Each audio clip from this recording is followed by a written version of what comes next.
ትዝታው ሳሙኤል ዝምታውን ሰብሯል። አይበጋሻው ጊዜ ጌታ ኦርቶዶክሳውያኖች የሚታረዱትና የሚገደሉት ትላንት አባቶቻቸው በሰሩት ግፍ ምክንያት ነው ያልከው? እሺ ምንም አለ በአፍ ተጸዳዳ። እኔ በቤተ ክርስቲያን መከራ የሚሳለቁ ሰዎች ነው የሚመስለኝ። ይዘውኝ የግራውን በዲዎች አሉ። አብያተ ክርስቲያናት ሲቃጠሉ ምዕመናን ሲገደሉ ይበላቸው የሚሉ ሰዎች ማለት ይበላቸው። ራስህን አድን አንተ ክርስቶስ አይደለ?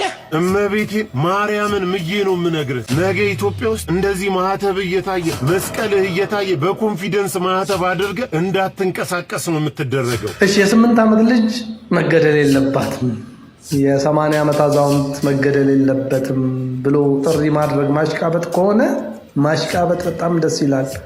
ነው አብረን እናሽቃበጥ። አዎ ማንም ሰው በሃይማኖቱ ምክንያት መሞት የለበትም።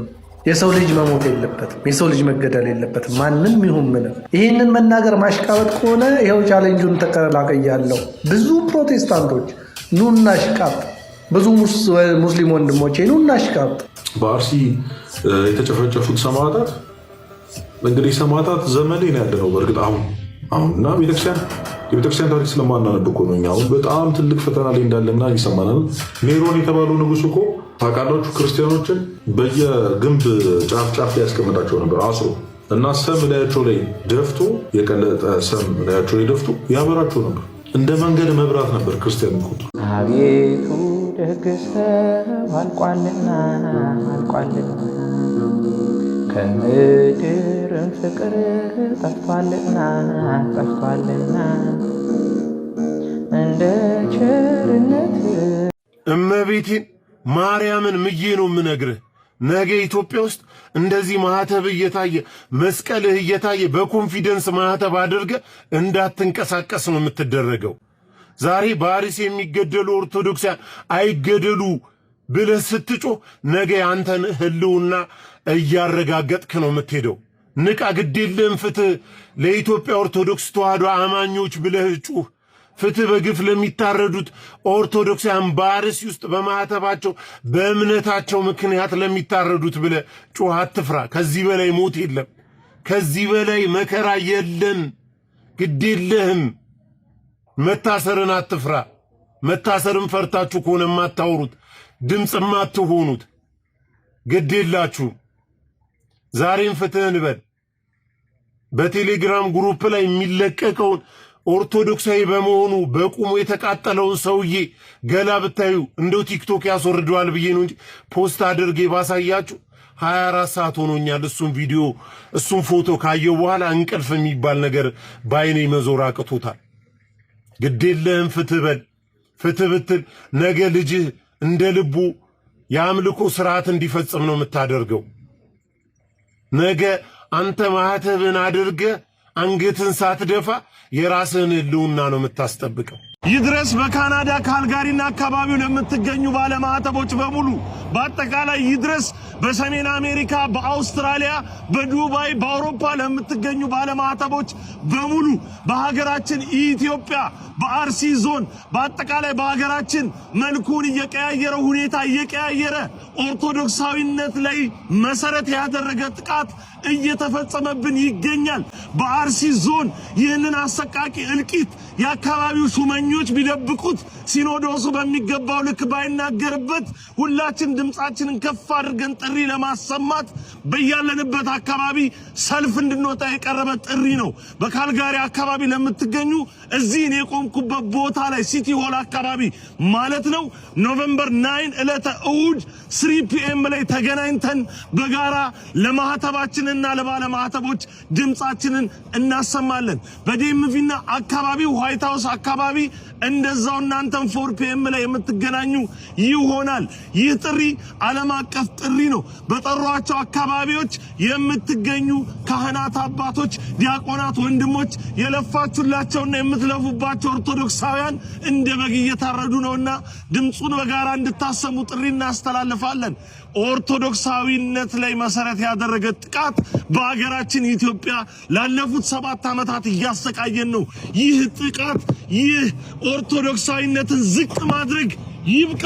ትዝታው ሳሙኤል ዝምታውን ሰብሯል። በየትኛውም ስፍራ ማንነትን፣ ሃይማኖትንና ዘርን መሰረት ያደረገ ግድያን እቃወማለሁ፣ ፍቅርና እውነት ያሸንፋል ሲል መልእክታውን አስተላልፏል። አይበጋሻው ጊዜ ጌታ ኦርቶዶክሳውያኖች የሚታረዱትና የሚገደሉት ትላንት አባቶቻቸው በሰሩት ግፍ ምክንያት ነው ያልከው? እሺ ምንም አለ ባፍ ተጸዳዳ። የቀደሙት አባቶቻችን ለኛ የወረሱን በየገጠሩ ያሉ አብያተ ክርስቲያናትን ባልተመቻቸ ጊዜና ሁኔታ አንጸው ስላስረከቡን፣ በእኛ ጊዜ ደግሞ በገጠር ያሉ አብያተ ክርስቲያናት አስተዋሽ አጥተው በዕድሜ ብዛት እጅና ተጫጭኗቸው እንዳይፈራረሱ እኛ በገጠር ያሉ አብያተ ክርስቲያናትን እናንጻለን፣ እናድሳለን፣ እንሰራለን። እኛ የአባቶቻችን ልጆች ነን። ኦርቶዶክሳውያን እንደማታሳፍሩኝም እርግጠኛ ነኝ። ከዚህ በረከት ተካፈሉ። ይህን ቪዲዮ ለአምስት ሰው ሼር አድርጉልኝ። አምስት ጊዜ ኮፒ ሊንክ አድርጉልኝ። ሪፖስት፣ ሼር፣ ላይክም እንዳይረሳ። ኮሜንት ላይ ደግሞ ለአቡነ ገብረ መንፈስ ቅዱስ ቤተክርስቲያን እኛ ኦርቶዶክሳውያን አለንለት እያላችሁ ኮሜንቱን እያጥለቀለቃችሁ በመላው ዓለም ለሚገኙ ለአቡነ ወዳጆች እንዲዳረስ አድርጉልኝ። በፍጹም እንዳታሳልፉት። አሁን የምንገኘው ከላሊበላ ተነስተን ጋሸናን አልፈን ጋይንት ነው የምንገኘው። ወደ ጋንጋ የሚባል ቦታ ወደ አቡነ ገብረ መንፈስ ቅዱስ ገዳም ነው የምንሄደው። ከ1 ሰዓት ተኩል በላይ ተጉዘናል። ገና እንቀጥላለን። ቤተሰቦች ተከተሉኑ።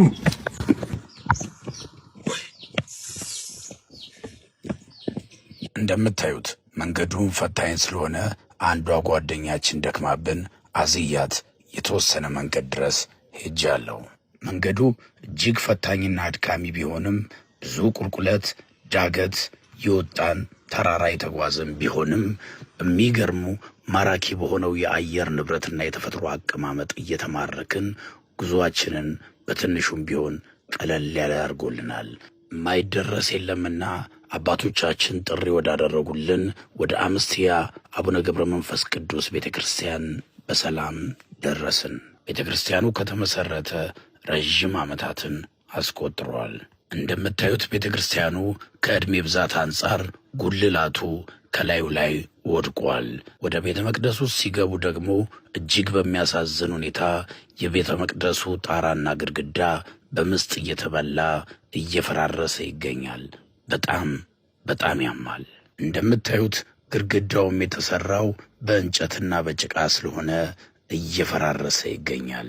ታዲያ በመላው ዓለም የምንገኝ የአቡነ ገብረ መንፈስ ቅዱስ ወዳጆች እንዲሁም ባለማህተቦች ይህን ግድግዳ እንዲህ ሲሰነጠቅ እያየን መጽሐፍቶቹ እየተቀዳደዱ ስናይ ዝም አንልምና የበኩላችንን አስተዋጽኦ ልናደርግ ግድ ስለሚለን ስክሪኑ ላይ በማስቀምጥላችሁ የገዳሙ ትክክለኛ አካውንት አቅማችሁ የፈቀደውን አስራት በኩራትም ሆነ መስጠት የምትፈልጉትን በጠቅላላ እንድትሰጡ ስል በልዑል እግዚአብሔር ስም እማጸናችኋለሁ። የሚሰጡ እጆች የተባረኩ ናቸው።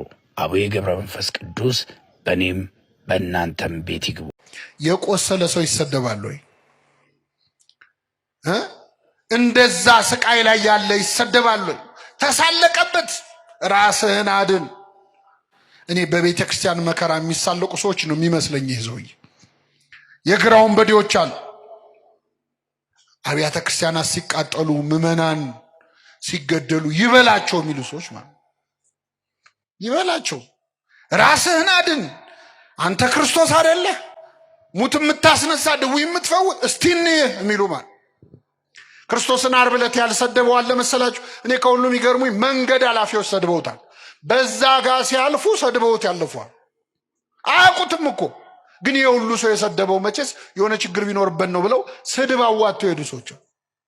ስድብ ከማዋጣት ይጠብቃችሁ። አሁን በዚህ በሚዲያ ዘመን አናጣራም እኮ የሆነ ሰው 10 ሰው ከሰደበው 30 ሰው ይጨምርለታል። የሚያውቀውም የማያውቀውም የሆነ ስድብ ያዋጣል። እና ክርስቶስን ያልነቀፈው ያልሰደበው የለም። ጆሮው ስድብን ተቀብሏል። መቸንከር መቁሰል ብቻ እንዳይመስላችሁ፣ ህሊናው እኮ ቆስሏል። እመቤታችን ስታለቅስ ማየት ራሱ የጌታ ቁስል ነው። ታውቃላችሁ። ወዳጁ አልዓዛር በሞተ ጊዜ የአልዓዛር እህቶች ሲያለቅሱ አይቶ ክርስቶስ አለቀሰ ይላል። እነማ ሲያለቅሱ አይቶ? የአልዓዛር እህቶች ለቅሶ ካስለቀሰው እናቱ ስታለቅስ ሲያይ ምን ይሰማው ይሆን? ጌታችን እኮ ከሚስማር በላይ የወጉ ሐዘኖች አሉት ዓርብ ዕለት ታውቃላችሁ። የእመቤታችን እምባ ራሱ ለቅሶ ነው። ስድቡ፣ ጥላቻው፣ ክህደቱ፣ ሐዋርያቱ ጥለውት መሄዳቸው እና የወንበዴ በግራ ያለው ሰደበው። የቀኝ ወንበዴ ግን ምን አለ? አንተ እንደዚህ አይነት ፍርድ ላይ ያለ እግዚአብሔርን አትፈራም? እኛስ ስላደረግነው የሚገባንን እንቀበላለን። ይህ ግን ምንም ክፋትን አላደረገም። ጓደኛውን መከረው። አንተ በእግዚአብሔር እጅ ተይዘ ልትሞት ደቂቃ ቀርቶ እግዚአብሔርን አትፈራውም ወይ አለ። የጥበብ መጀመሪያ ምን ይስበከው ከዚህ በላይ? የጥበብን መጀመሪያ ነገረው። እግዚአብሔርን ፍራ እንጂ አትፈራም ወይ ብሎ መከረው። አብረው ነው ኃጢአት የሰሩት። ይሄ ንስሐ ገብቶ በመንግስት አስበኝ ብሎ ገነት ገባ። ያ ግን በቀረችው ዕድሜ እስከ ዛሬ ኃጢአት የነበረው የምግባር ችግር ነው፣ የክህደት ጨምሮበት የሃይማኖት ችግር አድርጎት ተኮነነ። አሁን ጓደኛሞች አላችሁ እዚህ መሃል፣ ወይ ጓደኛ ያለን ሁላችንም የሆነ ጓደኛ ይኖረናል። አብረን ኃጢአት እንሰራለን፣ አብረን ግን ንስሐ እንገባ። አብረን እንጠጣለን፣ አብረን እንሰክራለን። ና እንጠጣ፣ ና እናመንዝር፣ ና እንጨፍር፣ ና እንስከር የሚል ጓደኛ አለ። ና ንስሐ እንግባ የሚል ግን የለም። አብሮ መበደል እንጂ አብሮ ይቅር በለን ማለት እኮ አንችልም። ጓደኛ ማለት ለኃጢአት የሚጠራህ አይደለም፣ ለንስሐ የሚጠራህ ነው። ይህ ወንበዴ ከጎኑ ያለውን አብሮት የተሰቀለውን ጓደኛውን እግዚአብሔርን ፍራ እንጂ ብሎ መከረው። አንድ ሁለት፣ እኛ ስላደረግነው የሚገባንን እንቀበላለናል። ለተረገመው የመስቀል ሞት የሚያበቃ ኃጢአትን ምን ብለናል? ሰርተናል አለ። ተአምኖ ኃጣው ማለት ኃጢአቱን አመነ። ሶስተኛ ተአምኖ ኃጣው ማለት ኃጢአቱን አመነ። ሶስተኛ ማንም ያልመሰከረው ምስክርነት ሰጠ። ከኔ ጋር በሉ፣ ይህ ግን አይሰማም። ምንም ክፋትን አላደረገም። ማንን ነው? ክርስቶስ። ዓርብ ዕለት ክርስቶስን ምንም ክፋት አላደረገም ብሎ የመሰከረለት ሰዋል። አይናቸውን ያበራው ሰዎች አይኔን አበራው እንጂ ምን አጠፋ ብለዋል አላሉ። 12 ዓመት ደም ይፈሳት የነበረ ሴት ደሜን ቀጥ አረገው እንጂ ምን አረገ አላለች። አንድ ሰው እኮ ሊመሰክር አልመጣም። አይገርም? 38 ዓመት የተኛው ያ በሽተኛ አልጋን ተሸክመ ሂድ ብሎ የክርስቶስ የፈወሰው ታሞ የተነሳ እግዚአብሔር ረሳ። የሚገርማችሁ ሐሙስ ዕለት ክርስቶስ ሊቀ ካህናቱ ፊት ሸንጎ ቀርቦ በጥፊ መታው። አንድ ሰው እየመጣና ሲመታው ለምን ትመታኛለህ አለ ክርስቶስ። ለምን ትመታኛለህ አለ። እንዴ ክርስቶስ ያ ሁሉ ጅራፍ ሲወርድበት ለምን ትመቱኛላችሁ ብሏል? ይሄ ሰውዬ በጥፊ ሲመታው ግን ለምን ትመታኛለህ አለ። ለምን መሰላችሁ? መጥቶ የመታው ሰው 38 ዓመት ከተኛበት አልጋ ያዳነው ሰው ነበረ። በአርሲ የተጨፈጨፉት ሰማዕታት እንግዲህ ሰማዕታት ዘመኔ ነው ያለነው። በእርግጥ አሁን እና የቤተክርስቲያን ታሪክ ስለማናነብ እኮ ነው። እኛ አሁን በጣም ትልቅ ፈተና ላይ እንዳለና ይሰማናል። 300ኛው ክፍለ ዘመን ላይ የነበረውን የቤተክርስቲያን ታሪክ ብታነቡ፣ ከዛ በፊት የነበረውን የሰማዕታትን ዘመን ብታነቡ እንደው ምንድን ነበር ምትሆን ቤተክርስቲያን እንዴት እንደተፈተነች ይገባችሁ ነበር። ሆነ ኔሮን የተባለው ንጉሥ እኮ ታውቃላችሁ ክርስቲያኖችን በየግንብ ጫፍ ላይ ያስቀምጣቸው ነበር አስሮ እና ሰም ላያቸው ላይ ደፍቶ የቀለጠ ሰም ላያቸው ላይ ደፍቶ ያበራቸው ነበር። እንደ መንገድ መብራት ነበር ክርስቲያን የሚቆጥሩ። ክርስትና የሚሰበከው ዋሻ ውስጥ ነበር፣ ስር ለስር መሬት ለስር የሚያስገድልበት ሙሉ ሀገሩ ነው የምላቸው። እንደ ሰም የሚያቀልጣቸው የሚያበራቸው ንጉሥ ነበር። ብዙ ነገር አለ እና ያ ምንድነው መፍትሄው ካላችሁ ፍትህን የሚያውቀው እግዚአብሔር ነው። መጥቶ ይህንን ፍትህ የሚሰጠን የቤተክርስቲያንን ልዕልና የሙሽራዋን ልዕልና ከፍ የሚያደርገው መጨረሻው እኮ ትንቢቱን ብታነቡ እኮ እንግዲህ መንግስት በመንግስት ይነሳል፣ ወንድም በወንድሙ ተብሏል እኮ። ገና ብዙ የሚጠብቀን ነገር አለ እና ስለማናውቅ ነው፣ እኛ ስለማይገባ ነው እያሳለፍን ያለው ነገር። ለዛ ነው እግዚአብሔር ለምን አያይም? ለምንድን ነው ጀስቲስ ማይኖረው?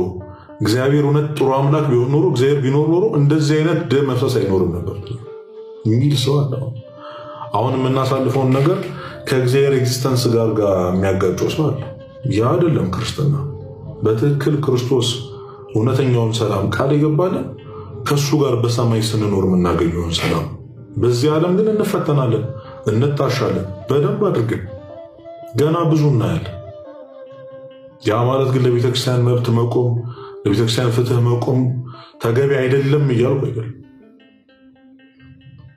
እና እውነተኛውን ሰላም የምናገኘው አንኮንዲሽናል በሆኑ በክርስቶስ ቃል ገባልን እኔ የምሰጣችሁ ሰላም ዓለም እንደሚሰጣችሁ። አንዳንድ ሰዎች የተሰወረ አገልግሎት አላቸው፣ የማናየው የማንሰማው ተቃውሞ የሚመስል ግን ድጋፍ። ለምሳሌ የኦርቶዶክሳውያን እኔ ቻሌንጅ እንደጠሩ አላውቅም ነበር። የዚህን ወንድም ቪዲዮ ሳየው ጴንጤዎች ግን ለምን ታሽቃብጣላችሁ ምናምን ሲል ሰላም ሻሎም ሻሎም ቅዱሳን ምናምን ብሎ ለምን ታሽቃብጣላችሁ፣ ለምን ይሄን ቻሌንጅ ተቀላቀላችሁ ምናምን ሲል ሰማሁት። በጣም የሚገርማችሁ አመሰገንኩት። አላስታውስም ነበር፣ አላወቅኩም ነበር። ወንድሞቼ ኦርቶዶክሳውያን ይኸውላችሁ አንድ እውነት ልንገራችሁ። እነዚህ ሰዎች ተሳክቶላቸው ኦርቶዶክስን ቢያጠፉ እኛን ለማጥፋት ሳምንት አይፈጅባቸው። መከታዎቻችን ናችሁ፣ ምሽጎቻችን ናችሁ። በጣም ነው የምንወዳችሁ፣ በጣም ነው የምናከብራችሁ። እና ይሄ ወንድም ለምንድን ነው የምታሽቃብጡት ብሏል። እና ከተጠቁ ከተጎዱ ጋር አብሮ መቆም አብሮ መሆን ከሆነ ማሽቃበጥ፣ እኔም ጥሪ ያስተላልፍላችኋለሁ። ፕሮቴስታንት ወንድሞቼ፣ ሙስሊም ወንድሞቼ ኑ አብረን እናሽቃጥ። 8 ዓመት ልጅ መገደል የለባትም። የ80 ዓመት አዛውንት መገደል የለበትም።